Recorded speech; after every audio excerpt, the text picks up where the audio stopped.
All right, so I think you can see the screen and also you can hear my voice, right?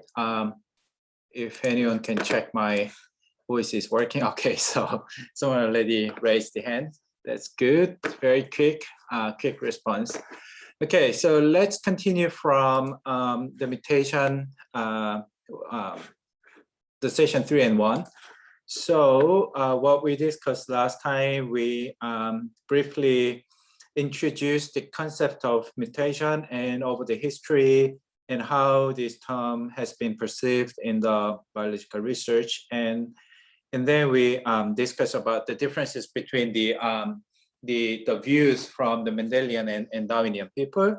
And then we discussed the different terminologies in terms of how people see the mutation. So we discussed about the mutation, variant, and polymorphism. I think it's all fine, and I hope some students read this guide if you have burning desire in clinical genetics. And we're going to follow up the next session, which is the mutation and population. So as we discussed in the Slack this morning, but also if you look at the examples from other studies, we can see the frequency of the mutation from public database. So if you look at certain allele, which is the genetic variant in the DNA sequence, then you can ask how many people have the mutation in a population, in certain populations. So we can look at the Europeans frequency, African or other African, or African American or Asian, and also separate into different geographic region, and also South Asian as well. And then we can estimate how many people has that mutation in their genome, right? So as we discussed in the gene session, we can have the frequency of certain allele in the position. Position means the locus. Then we can discuss about the proportion. So what we can have the question from this table. The first one is what is the reference allele and what is the alternative allele, right? So reference allele, the dictionary meaning is that the alleles you can see from the reference data set. So when you create the genomic information for the research, then you create the reference data set, which is the sampling from the population. Then you can ask that allele has to be the coming from most of people, right? But always the issue is the sampling is not that accurate because given the 16 billion people in the world, how many people we have to draw for the allele frequency inference, right? So sampling is always the matter, and also the limitation as to the price, time, and also the production, the logistics. So so when people try the estimating allele frequency at the first time, people only, could use like 1,000 people or even like 100. Then you ask that, how many people has the allele in the population. So so compare the allele to the reference data sets, and if the allele has the same the composition, then we call it reference allele. Then if you have the specific changes or the differences compared to reference allele, then we call it alternative allele. So alt here means the alternative, so which is the different forms of the genetic changes or DNA sequence changes in their genome, right? So as I mentioned, that the sampling is not that accurate. So sometimes some allele estimation has been mixed between the reference and alternative, right? So your sampling set has the major part of that allele composition in their data set, but it actually turns out to be a alternative. So as expected, the reference allele frequency has to be greater than 50%, because the reference literally means that it has to compose the majority of the people in the population, but sampling always be a problem. So so some of the other reference allele could be less than 50%. So that case, you see more high, the frequency of the alternative alleles in a population. So anyway, so more technical way we can think about the reference allele is that how we can have the higher frequency in most of the people in the population, and how the reason is that those allele has to be comes from the very ancestry lineage. So that the DNA sequence, that DNA composition has to come from very old people, old ancestor in our population. That case, the allele has to have the higher frequency in a population. I think this is one of the most important thing you have to understand in this session 3, and also in the modern genetics as well, because the frequency information always the representation of how many people has the trait and how trait has been interact with the environmental process and also the selective procedures.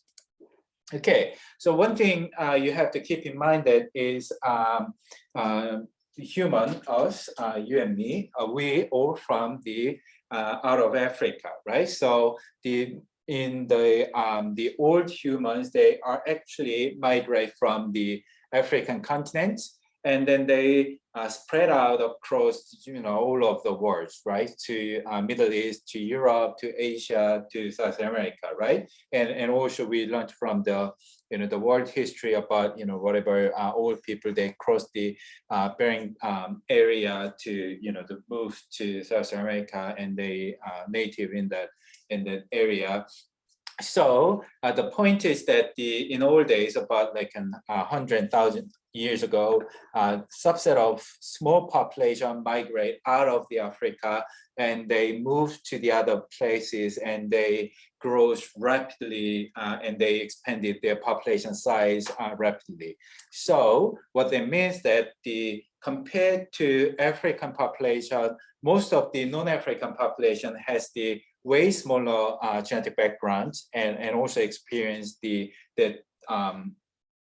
small population history over the time, and their genomic composition has to be different from the African population, and that is appeared in the topics in the later section. But the point is that we always compare the reference allele compared to old ancestry, and that one is reflected in the out of Africa the history.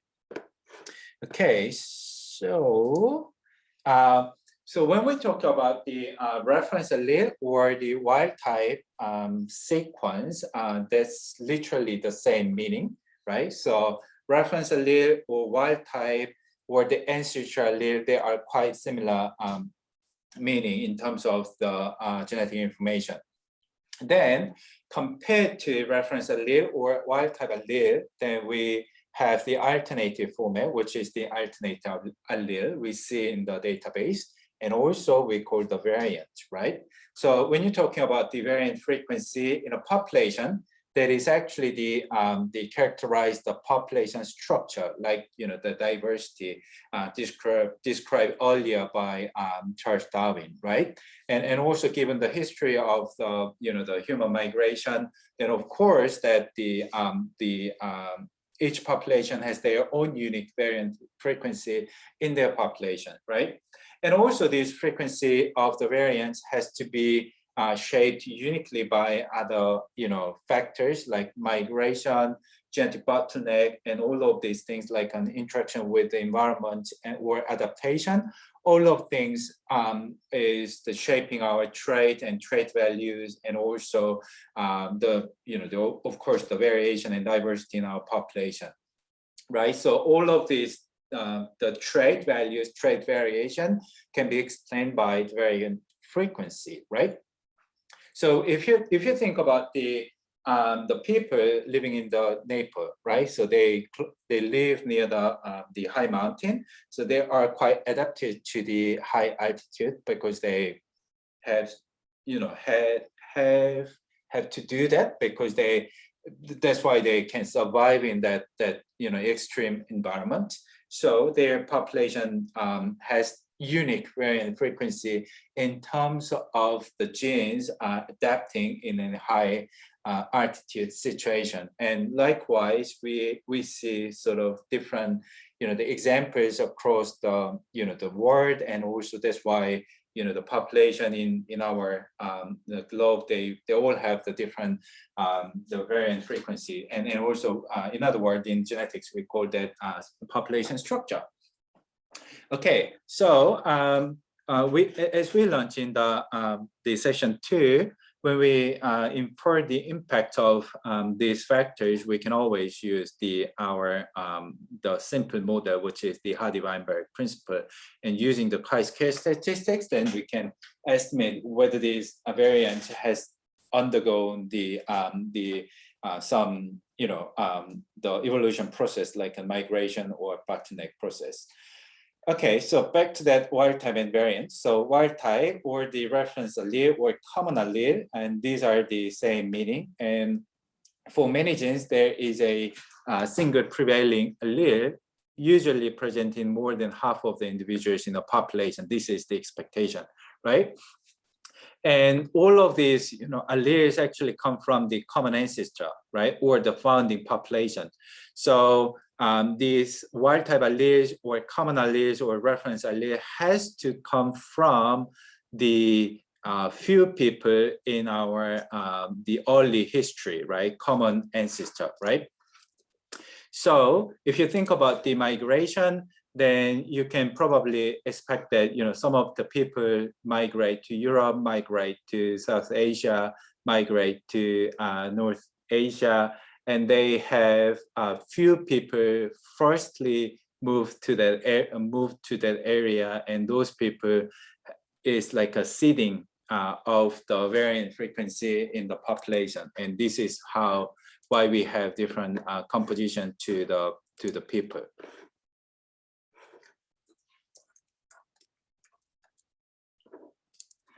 Okay, so back to the variant allele, and variant allele is different from the wild type allele or change in the nucleotide DNA sequence. So the variant allele is the different allele formation compared to wild type or common allele, and that's uniquely present in certain population. So you can probably have the question in your mind, and how this variant allele is appeared in that population at the initial time. That was sort of the question you can have in your mind, right? So if you think about the history of the human population, and you can represent as a lineage structure, and you can put it into quite simple way to do that. So let's say you have very old common ancestor at the first time, and the population experienced the many generation over the time. So this is only 1, 2, 3, 4, 5, 6, 7, 8 generation, right? And also the starting, the founding population, it's 10 individuals, right? And this is you, let's say this is you, and this is your parents, grandparents, grandparents, grandparents, blah, blah, blah. And you have the common ancestor, right? And these people, this person has certain, genomic composition, and half of them transmit to the next generation, half of them next generation, next, right? And if there's any, no genetic recombination, and there's no mutation arising in each generation, then all the genetic information in the present generation has to be same as the first generation, right? But the question is that, each generation has the new DNA mutation coming to the offsprings, right? And we're going to learn in the next session about the de novo mutation, and new mutation coming up, like 70 mutations in every generation. And those mutations are source of the new variation to each generation, and plus the recombination they shuffle up the genetic information and then transmit the unique part of the composition to the next generation. So after a few, generation, we have the amount of the genetic information pretty similar to the first generation, but we have the unique variation in the end after many generations, right? And think about the situation. This is one of the founding populations sitting in the one geographic region. So let's say these 10 people is the people sitting in the South Asia, right? And let's think about the other 10 or 20 people sitting in the North Asia or Europe and America, and over the 10 or 100 years ago, years time, they will have the different genetic composition in the end, right? So that's why if you look at the genetic information to each population, we have the different composition of the allele frequency in our DNA, right? So that's why even if these mutations observed, across all the population in the world, but we have the different allele frequency in the end across the different populations, right? So looking at this lineage relationship from the common ancestor, we call the coalescence theory, right? Coalescence is the situation two sample lineages find common ancestor, right? And also looking at these patterns, we call the coalescence theory. And this is one of the most important model how an allele sample from a population may have originated from the common ancestor. And given that information, we can think about how population differed and how population is the uniqueness in terms of the trait and also the phenotypic values, right? So, and then when coalescence occur, this is, we call this stochastic process, right? And the term stochastic is quite important, the word in biology. I'm pretty sure most of you are confused with the term stochastics because this is, totally new word, and I don't think the high school teach this word, but this is one of the most common, the language we describe the biological situation. So stochastics is like a random, right? Random process, right? So there is no direction determining that process, right? So every biology, and especially the transmission of allele frequency in the coalescence situation, this is based on the stochastic process, right? So if you remind the model assumed in the Heidi-Weinberg principle, we assume that the population is doing random mating, right? So random mating is the critical things we can consider in a population structure, because we don't have the direction in terms of the mating. So the lineages has to be very shuffled over the time. And also that's why we have the uniqueness in terms of trait values in the population. And this is the something meta in human genomics. The reason is that we can put it in this way. So coalescence theory is the one mostly taught in the classical genetics in early days. So in early days means the 70s or 80s, right? So some of students probably get this professor's lecture in our university, because Professor Hong, he is the one of the first person doing the biostatistics in this university, and I learned biostatistics from his book. And if you look at the background of him, he's mostly working in the animal stocks and the breeding stuff, right? So looking at the population genetics in all the days, like 70s or 80s, is mainly dealt in the agriculture situation, because we want to breed much better cows and whatever pigs or something, right? And in that situation, we also think about the coalescent theory and coalescent lineage as well. And the breeding situation, we have the direction, right? So there is a directionality. So we want to get the good, the one breed, and we put it into the offspring, and we maintain that lineage to get better production, right?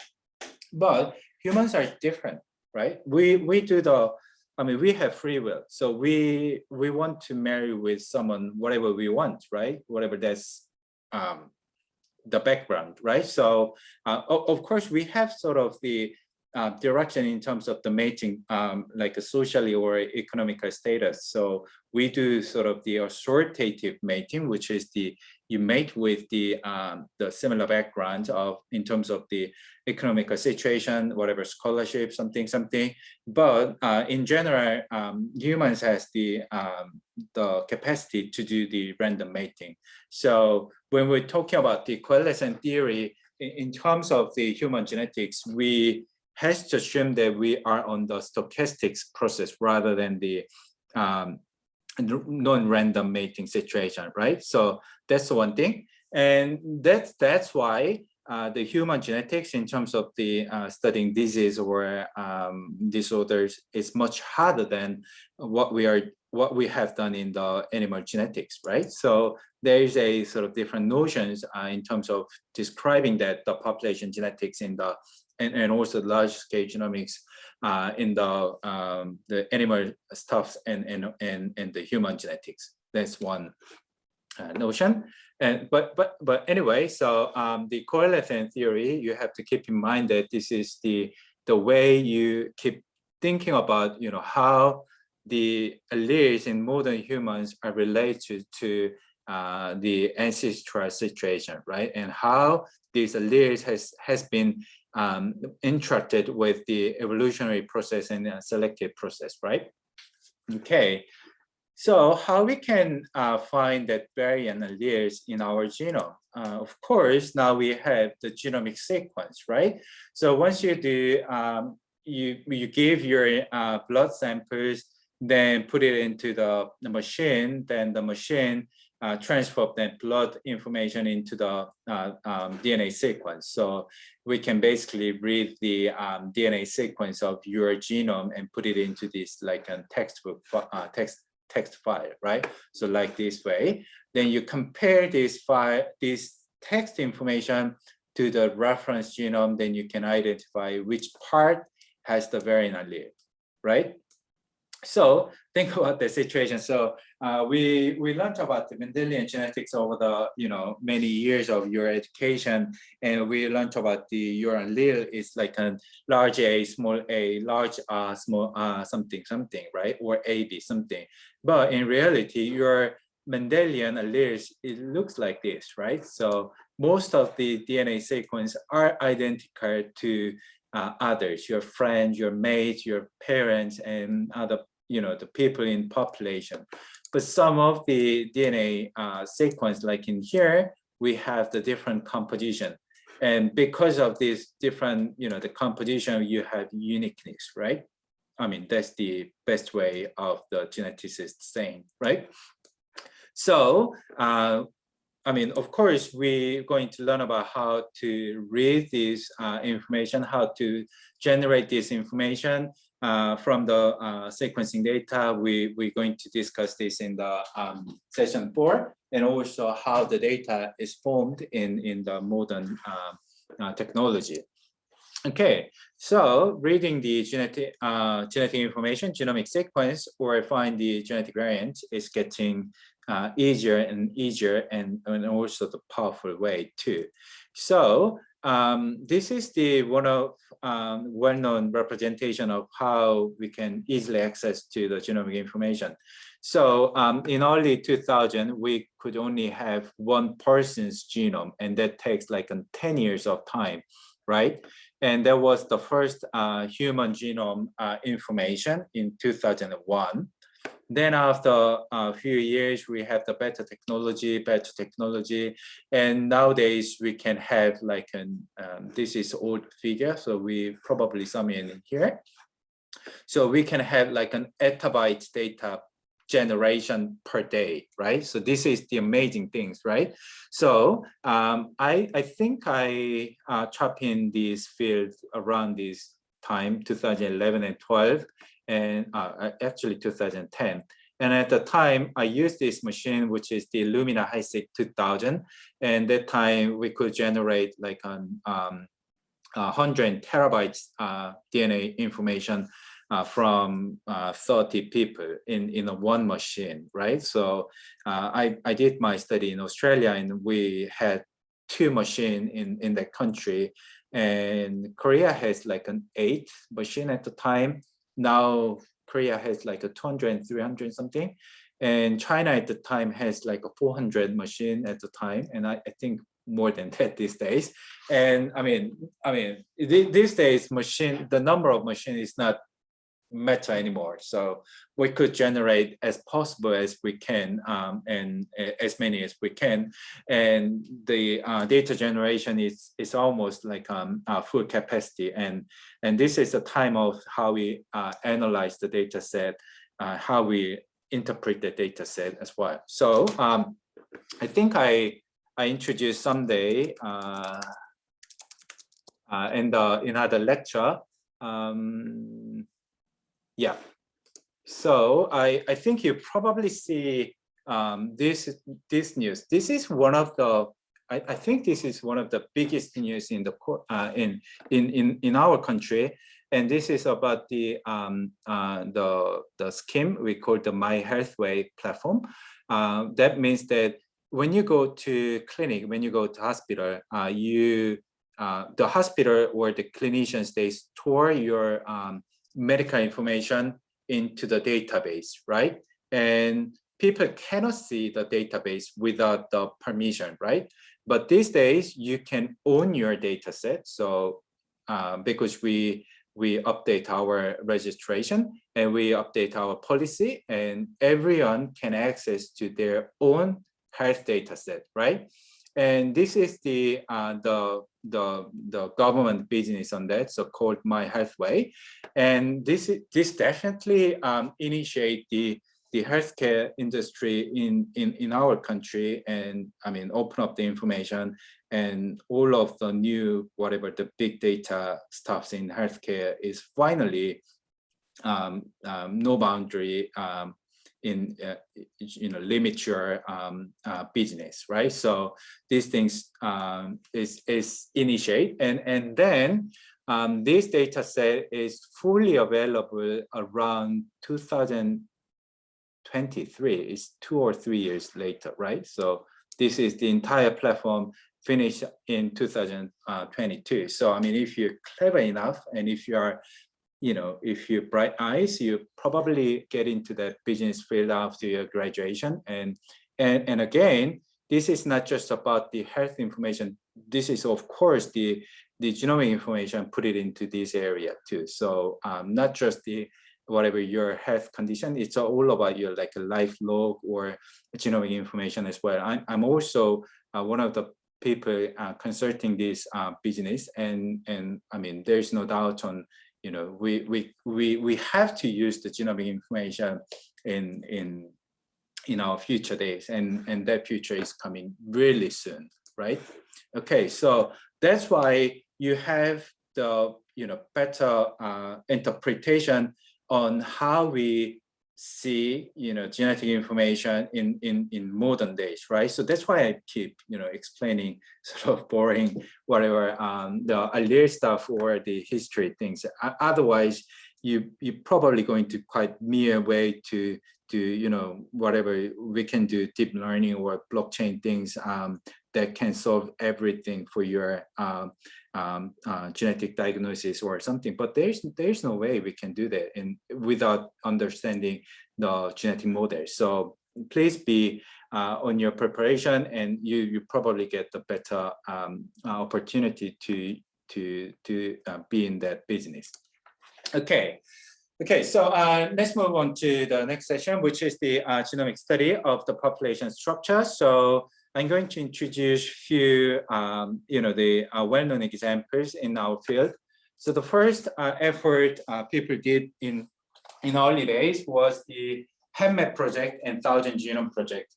And I'm going to explain the details of the project in the late section, but I mean, this time is the brief introduction. So after the Human Genome Project, which is in the 2001, and this time, right? What people done after that was looking at the population structure using the variant allele frequency information. And that time people did the project called HEMMAP project, which is the International Haplotype Map Project, and shortly HEMMAP, right? And after success of the HEMMAP project, people did the 1000 Genome Project, right? So the purpose of these studies is to better understand the human population and also the population structure by the variant information, right? And HEMMAP project, as I mentioned, that this is literally study the haplotype information in human population, and after they using the same scheme, and people study the many individuals in our population. Okay, so what is the implication of the HEMMAP project and 1000 Genome Project? So first one is the variant frequency is uniquely representing each population. So we can identify the population structure and we can estimate using the frequency information and infer that which population this individual belong to, right? And genomic data are useful and fundamental research to identify genes associated with disease and genetic variants in the patients, and we're going to learn about that details in the session 5. And a range of genomic data set has been generated at national level, right? And for the public health purpose, right? So people start doing the National Genome Project because before this HEMMAP project or 1000 Genome Project, people has, little idea how to do the genome project and how to process the data set for individual country, right? And people initiate that project and they have the experience and they gain the knowledge from this international project, and they back to their own country and they do their own national genome project, like an UK project or like Finland project or US project and Japanese project, right? And also, of course, the Korean government as well. So Korean CDC, and they are also doing the Korean Genome Project, and they propose all different, disease reference data set and also biobanking data set, and also, of course, our laboratory part of that process as well. And one thing you have to keep in mind that, especially for Korean students, we can infer the population from the variant frequency. So in this case, we infer the ancestry, right? So in terms of the population description in genetics, we have different meanings across race, ethnicity, and ancestry, right? So race and ethnicity is like a social constructed form or self-identification.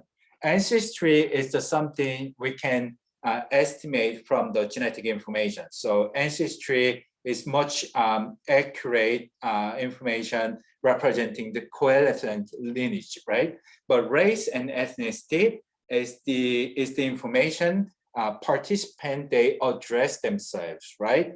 So if you look at the genetic study, they use the term race, ethnicity, or ancestry. So if the study used the ancestry, that means that they did some analysis using the genetic information and they estimate the ancestry for participant.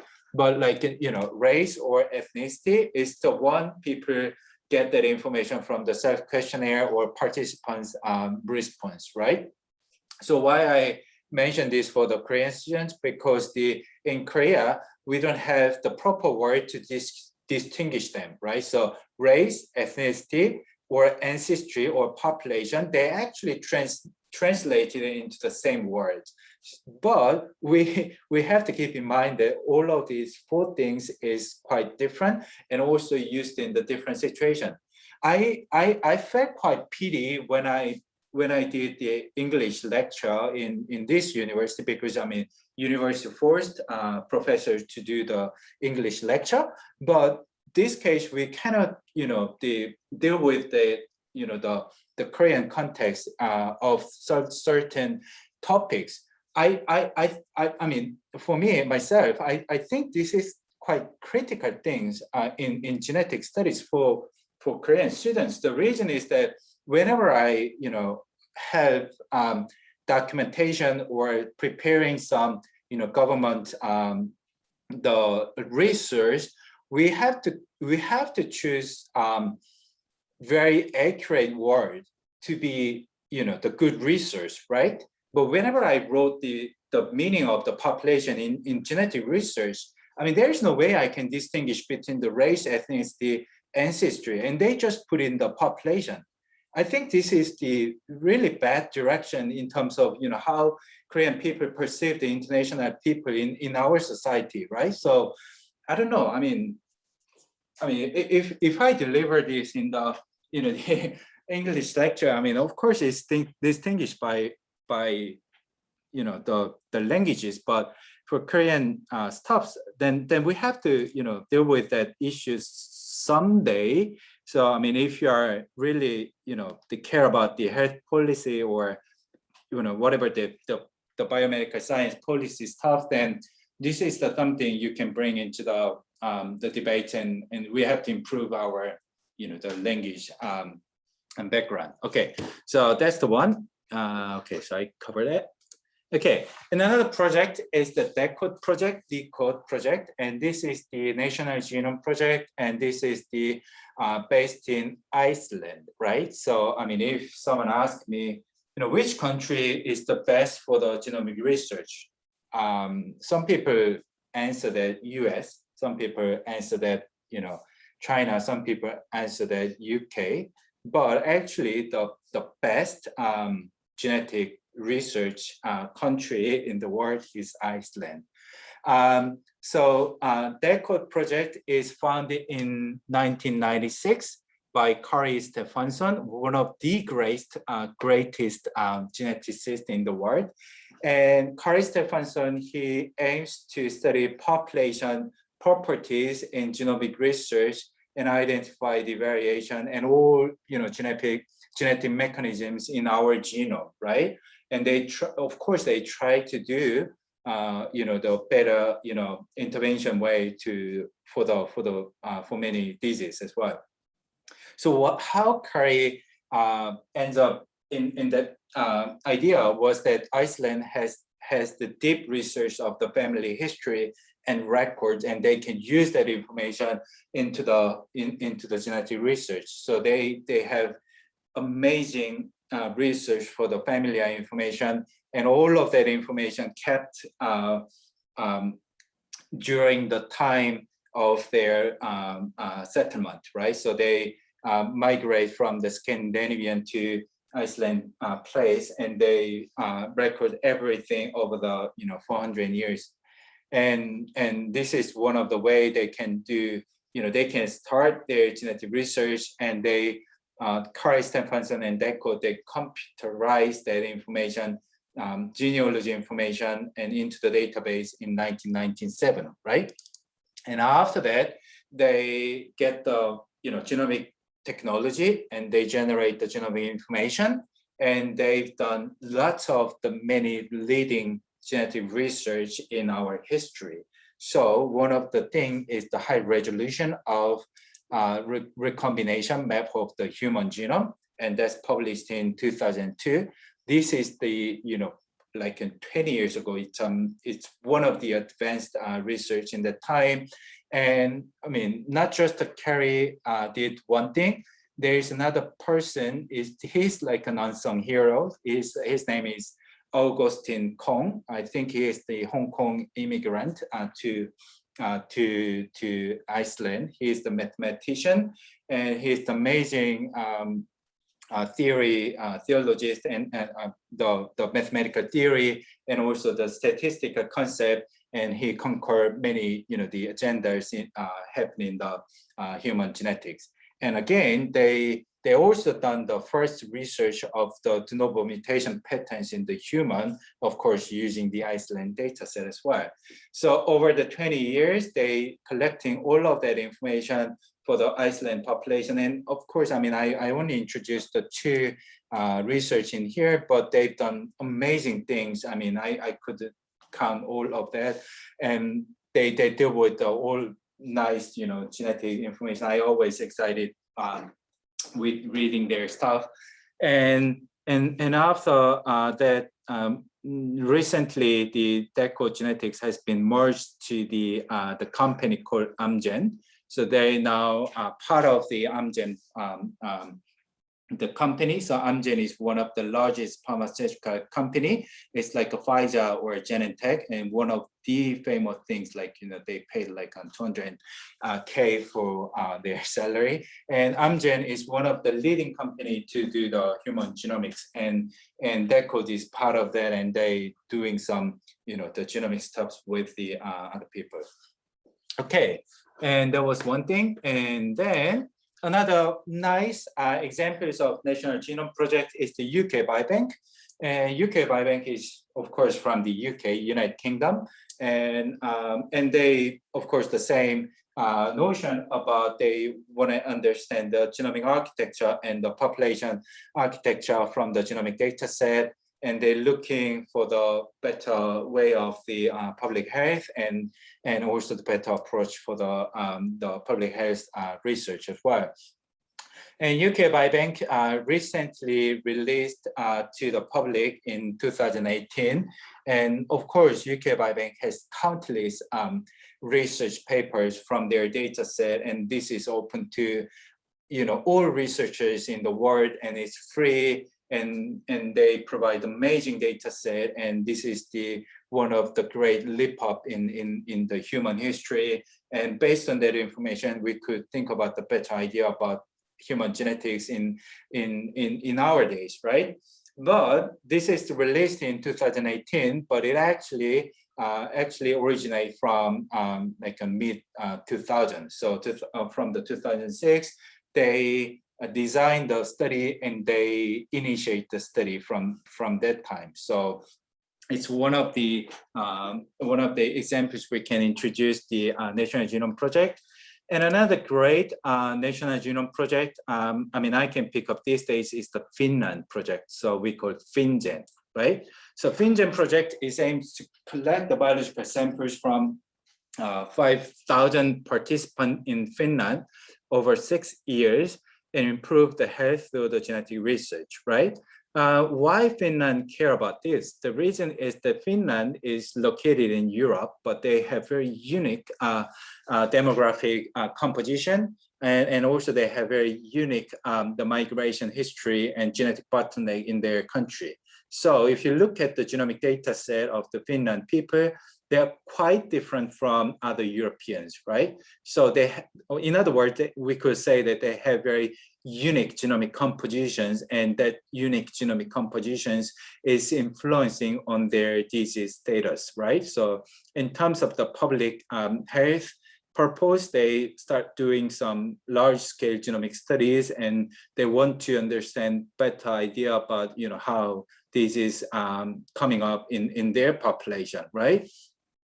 And also one more interesting stuff about the Finland genetics is that I mean, if you're interested in large scale genomics or healthcare stuff, you probably come across with the Deco Genetics or UK Biobank stuff, and you probably get into some the great researchers in genetic studies, right? So because I mean, there are some people doing great science in genomic history, right? And Finland is I think they are very clever. So they introduced the good things, good people into their country, and they design their study, and they established the sort of the pipeline workflow, how they process their data set, right? So if you look at the Finland genetics, you can probably see that, the great geneticists in these days, they are living in Finland because the Finland actively introduced that people. And also, if someone interested in that COVID-19,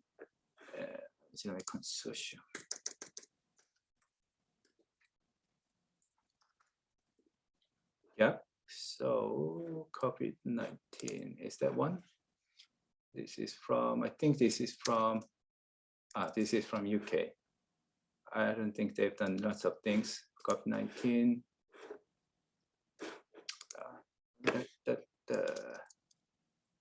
Not this, guys. Yeah, this one. So I think from the media, you probably see some of the information about, whether people has more, prone to COVID-19 infection or severity or something because they have the unique gene in their genome, right? And all of these studies actually from this COVID-19 host genetics initiative, right? So this is the international science project. Many international international scientists, they gather into this area and they study why some people has much more severe infection of COVID-19 than others, right? So what is the genes or what is the immune systems? We can explain that situation, right? So if you go to that browser, you can see the result and how, what is the things we can say this is the gene interact with the COVID-19 severity or infection or something, right? Not in here, summary probably, yeah, COVID-19 genetics or something. And also this is also based on the lots of data from UK Biobank and also Finland genetics as well. So you probably see, yeah, so Finland people, right? So this guy is one of the rock star in the human genetics these days. And I mean, you probably see the science paper about the homosexuality, the genome-wide association study. And this is again from him, one of the greatest guy. And all other studies also from the large pharma companies, also the UK labs or the United States data set too. I think our country also contribute the data set too. I think Samsung hospital put some data set on here. I don't know. Yeah, it's Korea, but it's on the Pyongyang. I don't know why. Oh, okay, so we can zoom in, right? So some people, we put it in the data set too, from Biobank Japan too, and other countries, right? So this is all, again, the international effort, we want to combat with the COVID-19, right? And then there must be a browser to look at the data set. Okay, here. Okay, there's actually lots of data set. This is the comparison between the people infected by COVID-19 versus population controls, right? So which genes are heavily influenced on this area, right? So we can see the allele. So this is the concept we see the Mendelian genetics in our days, right? So chromosome 3, 9, and 12, and 21, right? So once we get more and more data set, we see better results as well. That's why, international people, they collaborate together. So yeah, so all of this, right? One thing. I think you probably see the news about, no, not here. Yeah.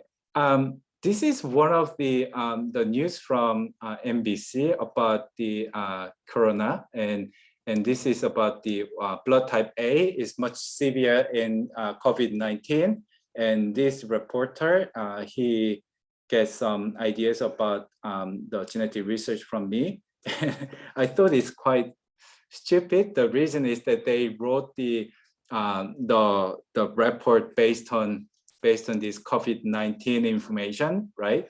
And at the time, we only see the research from chromosome 3 and chromosome 9. And I think I interviewed around like a 30-minute, 40-minute about, the genetic research is blah, blah, blah, whatever, additive, blah, blah, blah, polygenic, blah, blah, blah. And then reporter get only one sentence from them.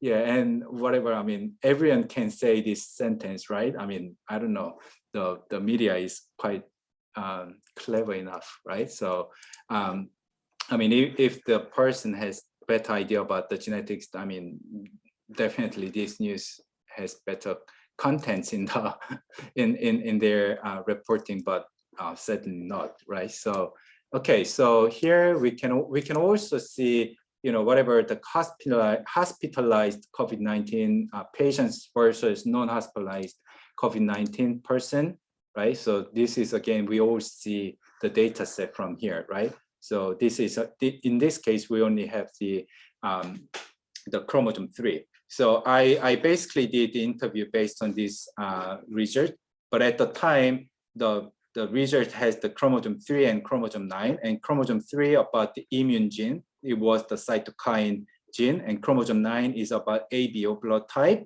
And I warned the reporter that this chromosome 3 and chromosome 9 research may not gonna replicate in further study, because we have very small number of samples, but I mean, the reporting doesn't really care, they want to more clicking, right? So that's why they brought that blood type A story into the media, but I think this is totally incorrect. Okay, so after a few rounds of study, now we have only chromosome 3 research in the severe patient, right? So this is again well representing why genetic background is matter in even in the infectious disease. Okay, that was the fun thing. Okay, so because of this National Genome Project, we see better and better things in our days, right? So I mean, other than UK or Finland genetics, there are many other examples, like in Estonian genomic project, Netherlands genomic project, Sweden genome project, Italian genome project, and I'm not sure German, and what else? And also, of course, the Japanese project as well. So Japanese genomic project, we called it Tokohu Biobank Study. So they got the miserable earthquake in 2011. And after that, they collected information from the people in the area, and they follow up that information, and one of the information they generate was the genomic information. So that case, also the genome project, we can thought about the sort of the trait variants and also the disease pattern in the population, right? And Korea also has the genome project we call the Korean Bio Big Data Project. This is in Korean we call the 국가 바이오 빅데이터 구축 시범 사업, but now it has the it has the longer name than this. I don't know. Yeah. Now they have the another words in here, right? So I don't know. In Korea, it's like on trendy things. The department names or university names, they getting longer and longer. I'm dying for the writing the names, but it's getting longer, right? So this is again, we generate more genomic data set, and we are studying the rare disease, developmental disease, cancers, and also predicting our disease patterns, disease risk as well. So if you go to some information here, then you can get what Korean government's doing for now, right? So famous person in here, right? And also if you look at some information about whatever genomic things, we want to see in English, but of course, Korean websites that never allowed English lectures, English content other than university lecture. Okay, so and they talking about the whatever the whole genome stuff, something. And if you go to here, then you can read about some interview from someone. Oh, okay, this person, this cat is here. Okay, so you can see someone's voice too, not in the same language. Okay, so this is again the nationwide effort from our country, and of course, this information is also going to our field, and also, I mean, as a students, you probably have lots of opportunity to be in the project and as a worker, right? So if you think about career, if you think about the career or the plans about the career wise, then you can also has many opportunity in the analyzing data or collecting data or distributing data or storing data, right? So this is not all about the data generation or data analytics, right? You can also part of the storing data like a data broker, right? So if you look at the UK Biobank project, because of this UK Biobank project, there are many different industry came out from this project. The reason is that, if you think about, genomic information, I mean, students normally think, analyzing data set, using the statistics, using the programming or something. Of course, that's the important things, right? But also someone has to generate the data set. Someone has to collect the DNA. Someone has to deliver the DNA. Someone has to store the DNA into the fridge, right? It has to be logistics in there. And of course, there are many companies spinning up for that purpose. But also you can work in the situation like, once the data set generated, then you distribute the data set into the different place, right? And from the UK Biobank, there are some companies, studied for that purpose, like, safely integrate the data set into the hospital, into the research institute, into the public sector, right? And these types of the business we call the data broking, right? The brokers or broking means always like a notorious reputation in Korean language, but it's one of the professional things we doing in our business as well. So if you're interested in that, then you probably see like 7Bridge, right? This is the one of the things doing the data broking, right? So they are doing the research, but they're also delivering the data set and distributing into the different places as well. So this is not all about the one thing. So I mean, this is the same notion I explained in other lectures about, if you think about the biology career, then there's more thing than research. You have to understand that whole pictures, otherwise you kind of get the point, right? Okay, so that's one thing. And of course there's a commercial for the the population structure and genetics as well. And one of the famous the company called Ancestry.com, and this is the one of the company doing predicting your ancestry. If you do this business in Korea, I mean, we have lots of people just predict as a Korean, but like US or other countries, they're multiracial. So I mean, people are interested in where are we actually from, right? So Ancestry.com, get into that place and they find a spot to sell their product, and they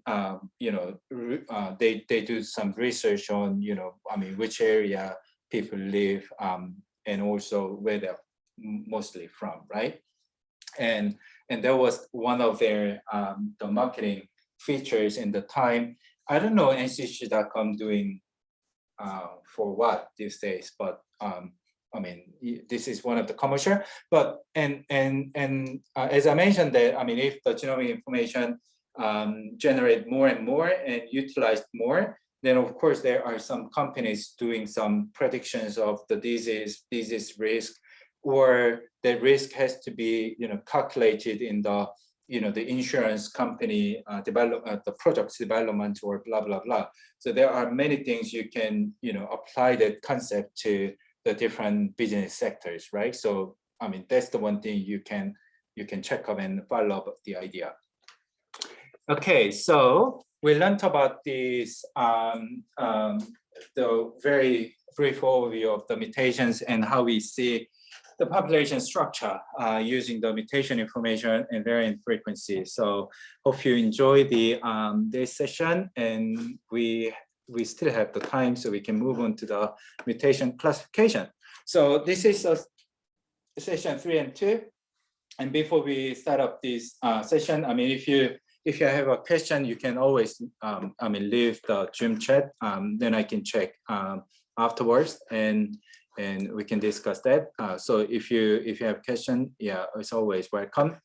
Okay, so in the meantime, we can keep going on the next topic. So this is the mutation classification, and of course, the mutation can be categorized into the into different groups.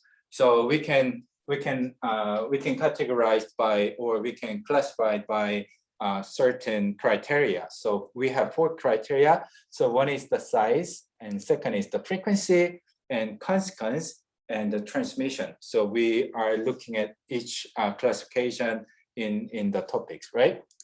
Okay, and again, this lecture slides is based on these 2 materials and also from other journal stuff.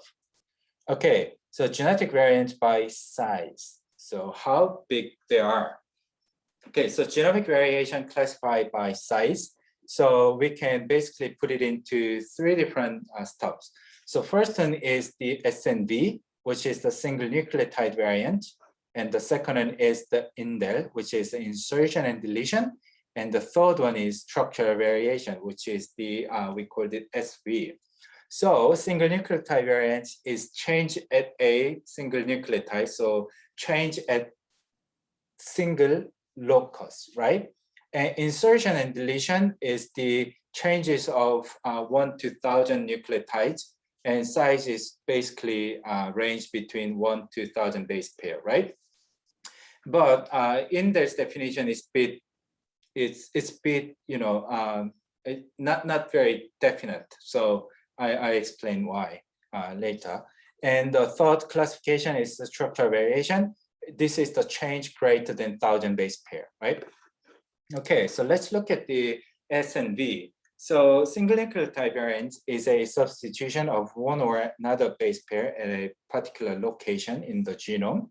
And it is also called SNP, but sorry, not SNP, SNP. We call the SNP, right?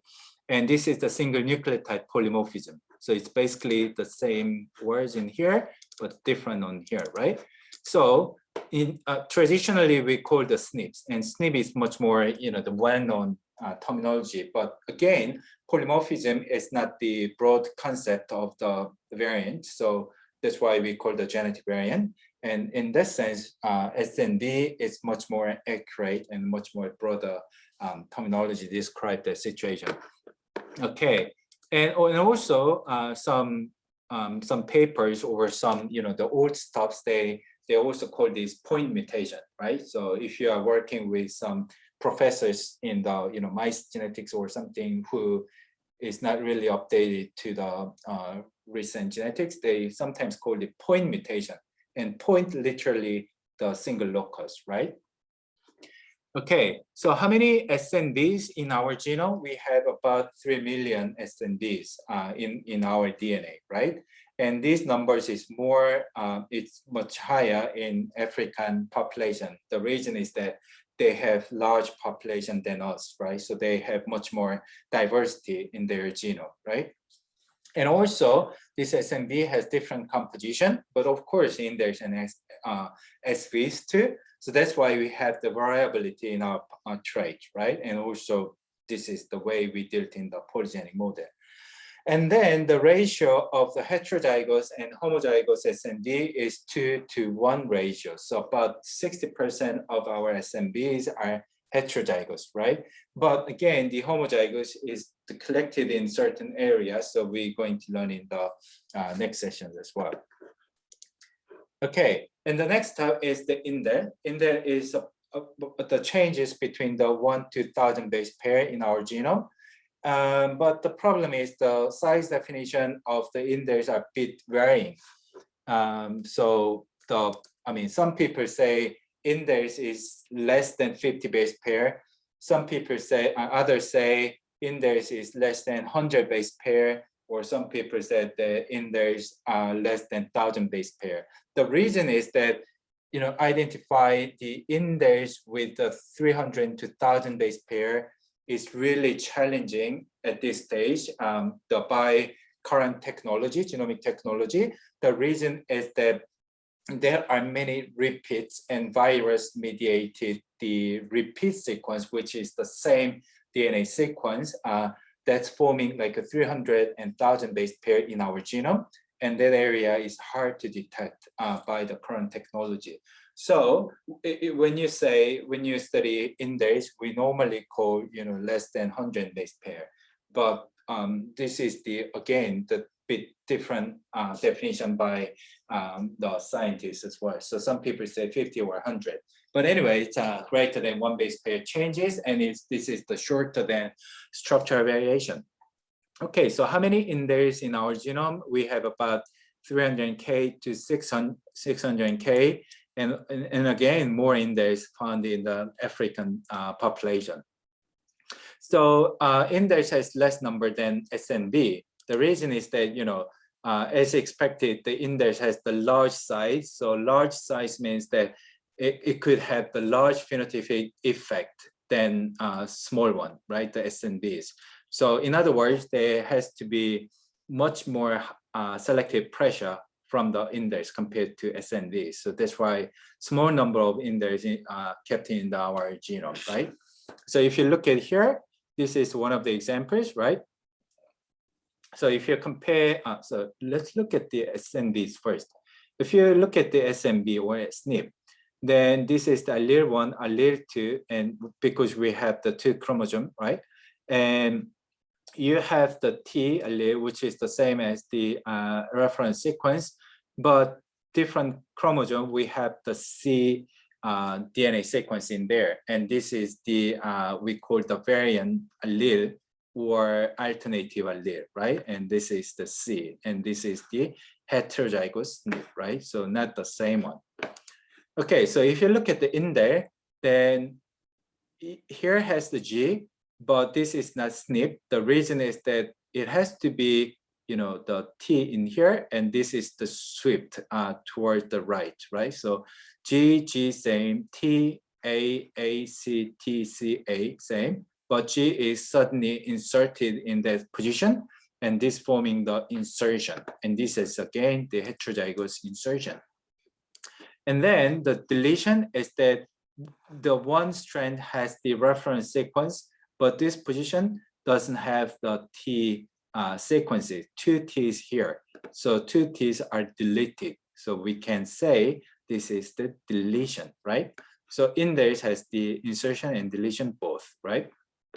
Okay, so insertion and deletion is the location, and they are related to their origin. So in other words, how the indels forming in our genome.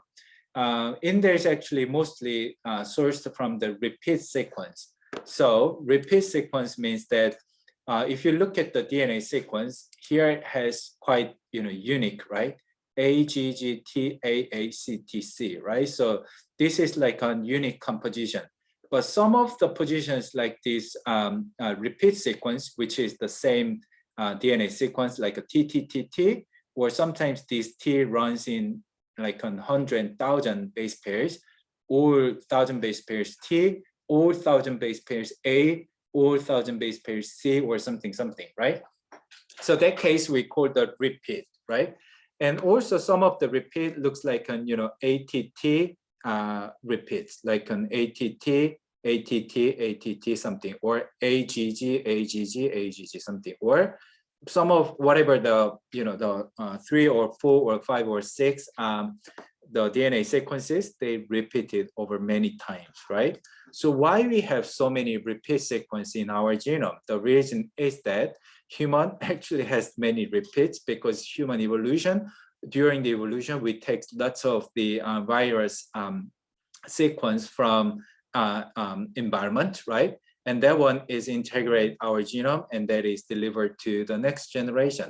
And the virus sequence has much more the simple DNA composition than eukaryotes, and that one is driving our DNA compositions. So how many DNA sequence in our genome? We have in our genome 50% of the human genome, at least the 50% is the repeat sequence. So that means that it's really our genome prone to have the index generation over the replication process, right? Okay, and some index are we call the microsatellite, which are 2 to 4 nucleotide units repeated like a 5 to 25 times, and like this CAA, this is repeat over and over, right? And this is one thing. Or index in mobile element insertion, which is the deriving from the, whatever the retroposition process or the virus process, and that's put it into our genome and that's driving our DNA composition and make some in there information, right? Okay, and then the structure variation.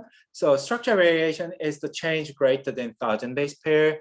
And of course, they have varying size definition too, but we normally say these days greater than 1,000 base pair. But before the, these days, like around 2010, we could only detect the large structure variation. So that time we can say like a 10,000 base pair is the structure variation. So it always depends on how, current technology estimate the genetic changes, right? So structure variation, you have to remind that there are two types of structure variation. So first one is copy number altering variant, or in other words, we can say copy number changing variant. And the other one is copy number neutral variant, right? So what is the copy number? Copy number is the how many ploidy in human genome. So we have the 2 copies of the chromosome, so we call the diploid. So our copy number is 2. So if you lose 1 copy, then that area has only one the chromosome in our in that position, right? So copy number altering variant, we can simply say copy number variant, and traditionally we shortly say CNV, right? So at the time around 2010, when we used the old technology, we could only identify these types of mutations. And that time, people study CNVs and they really thought about the structural variation, but structural variation is the super category of the CNVs. So if you have that idea, then you can much, comfortable to digest the recent research progress, right? So copy number alteration, we have the 2 types. One is the deletion and the other is the duplication. So deletion literally means that DNA sequences are deleted, so missing, like we see in the insertion and deletion case. But duplication has the duplicated sequence in the genomic area. And copy number neutral variance is the copy number is not changed. So that case, we have the inversion, insertion, and translocation. And here insertion has the same concept as the insertion in here. But the mechanism of how insertion is happening in the index and structure variation probably slightly different, but it's not well studied so far. So if you are interested, burning desire in the insertion and deletion, that is again very good topic for your career too. Okay, so but structure variation could have much complex type of the information. So this is the study we did in 2017. So if you look at the some of the structure variation, it has the combination of the more than 2 types of structure variation. So like, deletion plus inversion, inversion plus deletion, and deletion plus inversion and deletion, and or duplication plus inversion. So all of these things are make unique composition of the structure variation. And I mean, of course, you don't have to memorize all of these things, but making the structure variation always has, you know, the unique composition. And also we have more and more examples. We have to study these types of complex structure variation in human disorders like cancers or developmental delays, right? And this is the, okay, I think we have run out of time. So I probably go from this part and next Monday. But if you are interested in the structure variation, but also the stuff as well, you can go to some of the database. I put the hyperlink here, and that will be, I think, real fun. And structure variation, we have the, I mean, the many things we can think about the biology in our population. So we can discuss further from this point. And then if I think you probably start to have some questions from this topic. So it's always welcome to leave your questions on the Slack channel. And still some of the students send me emails to about the class and the topics, but I always, you know, recommend to you to, you know, open up your questions and it can be shared by students, and that will ultimately help other students as well. So please be on a Slack and also leave your questions and also summarize the your thought into the sentence. Then we can, you know, tracking and we can developing the discussion out of your word, right? So please do that over the rest of the week, and hope you enjoy the further class, and we can discuss further in the next class. Okay, so time's up. It's well done, and hopefully you enjoy the rest weekend and also rest week, and also enjoy the nice weather, and see you next Monday.